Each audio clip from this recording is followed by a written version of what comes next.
Bienvenue sur le canal Chemin de la foi. Aujourd'hui, plongeons ensemble dans une méditation profonde basée sur le psaume 78. Ce psaume, attribué au roi David, explore les leçons tirées de l'histoire du peuple d'Israël, mettant en lumière la fidélité inébranlable de Dieu malgré les épreuves.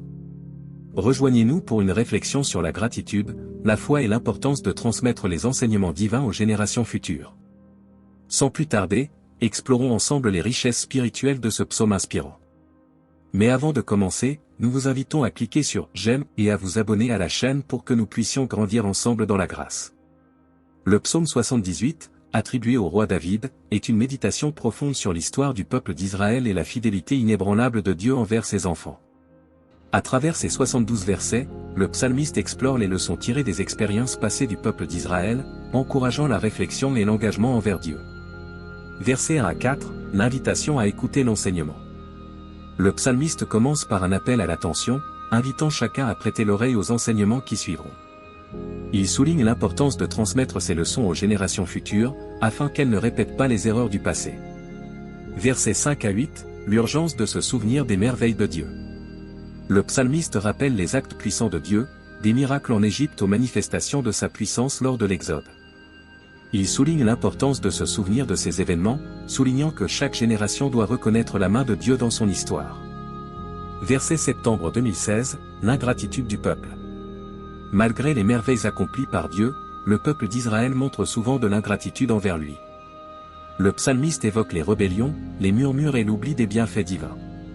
Cette section souligne l'importance de la gratitude envers Dieu et met en garde contre les conséquences de l'oubli. Versets 17 à 31, les jugements de Dieu et sa miséricorde. Le psalmiste relate les jugements de Dieu envers le peuple rebelle, soulignant également sa miséricorde incommensurable. Malgré les transgressions, Dieu reste fidèle à sa promesse et offre des occasions de repentance et de réconciliation. Versets 32 à 39, l'appel à la foi et à l'obéissance. La section suivante souligne l'importance de la foi et de l'obéissance envers Dieu. Le psalmiste encourage à ne pas reproduire les erreurs du passé, mais à se tourner vers Dieu avec foi et confiance. Versets 40 à 55, la patience infinie de Dieu. Malgré les provocations constantes de son peuple, Dieu continue d'être patient et compatissant. Le psalmiste évoque les nombreux actes de grâce de Dieu envers Israël, soulignant ainsi la bonté divine malgré les infidélités humaines. Les conséquences de l'infidélité. Le psalmiste décrit les conséquences graves de l'infidélité du peuple envers Dieu. Ces versets mettent en garde contre les résultats néfastes de l'obstination et soulignent l'importance de revenir à Dieu avec repentance. La sélection de David et la promesse messianique. La dernière section du psaume 78 relate la choix de Dieu envers David comme berger d'Israël. Cela évoque la promesse messianique et la continuité du plan divin à travers les générations. Le psaume 78 est une méditation profonde qui nous rappelle l'importance de se souvenir des enseignements de Dieu, de cultiver la gratitude, de faire preuve de foi et d'obéissance, tout en reconnaissant la patience et la fidélité inébranlable de Dieu envers son peuple. En méditant sur ces vérités intemporelles, nous pouvons construire un héritage spirituel solide pour les générations futures. Que ce psaume inspire notre engagement envers Dieu et guide notre marche quotidienne. Maintenant, nous allons prier. Seigneur notre Dieu, Père Céleste, nous nous approchons de ta présence avec humilité et gratitude. Nous te louons pour ta grandeur et ta fidélité, comme le psalmiste l'a exprimé dans le psaume 78. Nous nous rappelons des merveilles que tu as accomplies tout au long de l'histoire, depuis les jours de l'Égypte jusqu'à nos propres vies. Nous reconnaissons ta puissance manifestée dans les miracles et les délivrances, et nous confessons que tu es notre rocher, notre refuge et notre berger. Père, nous confessons également nos propres faiblesses et nos erreurs, reconnaissant que, tout comme le peuple d'Israël, nous avons parfois manqué de gratitude et de foi. Pardonne-nous, Seigneur, pour nos murmures et nos rébellions, et remplis nos cœurs de reconnaissance pour tes bienfaits incessants. Nous te prions de nous donner la sagesse de transmettre tes enseignements aux générations futures. Que nos actions et nos paroles reflètent ta vérité et ta bonté. Aide-nous à être des témoins fidèles de ton amour inconditionnel et de ta grâce abondante. Seigneur, nous te supplions de faire grandir en nous la foi qui surpasse les obstacles, la foi qui s'ancra dans la confiance en ta parole. Que nous puissions apprendre des leçons du passé, évitant les erreurs commises autrefois, et marcher dans l'obéissance à ta volonté. Nous reconnaissons ta patience infinie envers nous, Seigneur. Même lorsque nous t'avons déçu, tu demeures fidèle. que cette réalité nous pousse à nous tourner vers toi avec repentance et à expérimenter la plénitude de ta miséricorde. Seigneur, nous te remercions pour le berger que tu as choisi en la personne de David, et nous contemplons la promesse messianique qui s'est réalisée en Jésus-Christ. Que nous soyons guidés par le Saint-Esprit, comme David l'a été, pour accomplir ta volonté et suivre le chemin de la justice. Dans le nom de Jésus, notre Sauveur et Seigneur, nous faisons cette prière. Ô Dieu, écoute mon enseignement. Prêtez l'oreille aux paroles de ma bouche. Je vais ouvrir ma bouche en parabole. Je vais publier des énigmes du passé. Nous avons entendu et nous savons. Nos pères nous ont raconté la puissance de l'Éternel, ses œuvres étonnantes qu'il a accomplies. Il a érigé un témoignage en Jacob. Il a établi une loi en Israël.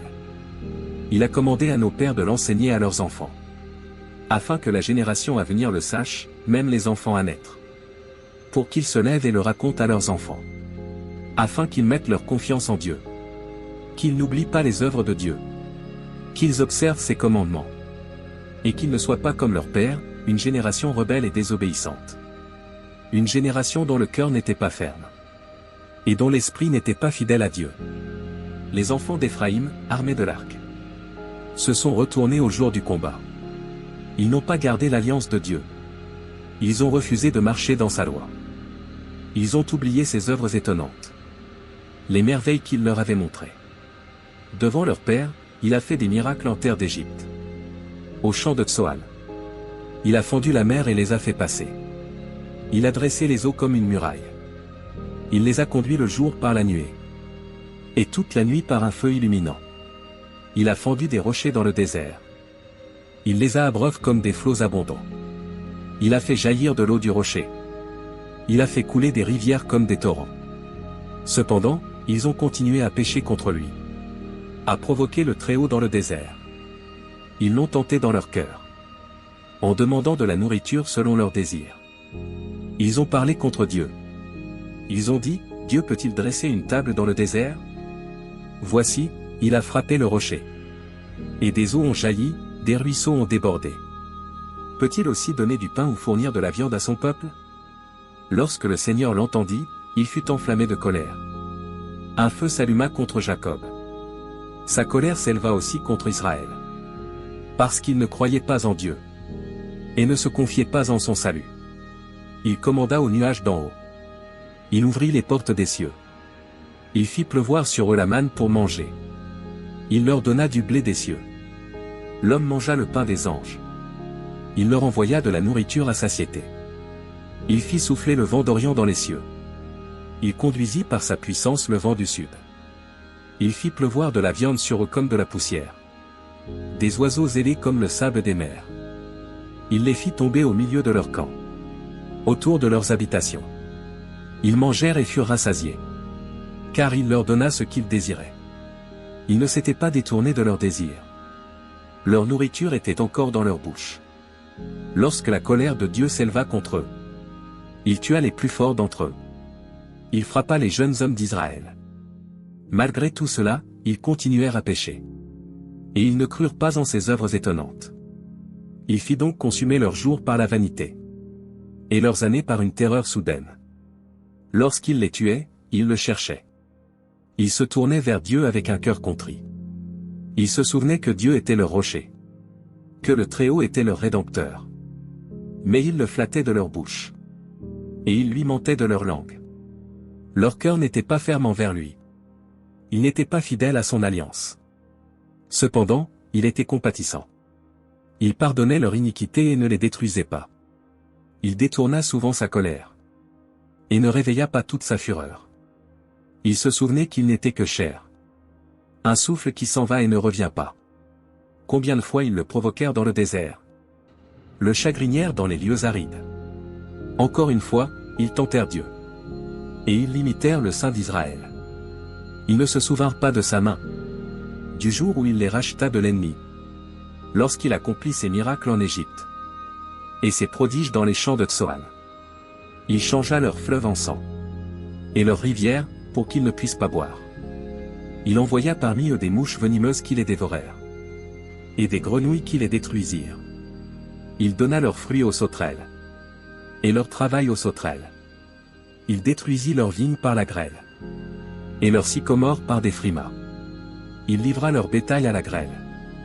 Et leurs troupeaux aux éclairs. Il lâcha sur eux son ardente colère. Sa fureur, l'indignation, la détresse. Des anges de malheur. Il donna libre cours à son courroux. Il ne retint pas leur vie de la mort. Il livra leur vie à la peste. Il frappa tous les premiers-nés en Égypte. Les prémices de leur force dans les tentes de Cham. Il fit partir son peuple comme des brebis. Il les conduisit comme un troupeau dans le désert. Il les guida en toute sécurité, et ils n'avaient pas peur. Mais la mer recouvrit leurs ennemis. Il les amena à ça. Que la paix de notre Sauveur Jésus-Christ soit avec tous ceux qui ont regardé cette vidéo. N'hésitez pas à laisser votre demande de prière dans les commentaires, ce sera un plaisir d'intercéder ensemble devant Dieu. Si cela vous a plu, mettez un j'aime, abonnez-vous à la chaîne et partagez avec ceux que vous aimez. À bientôt.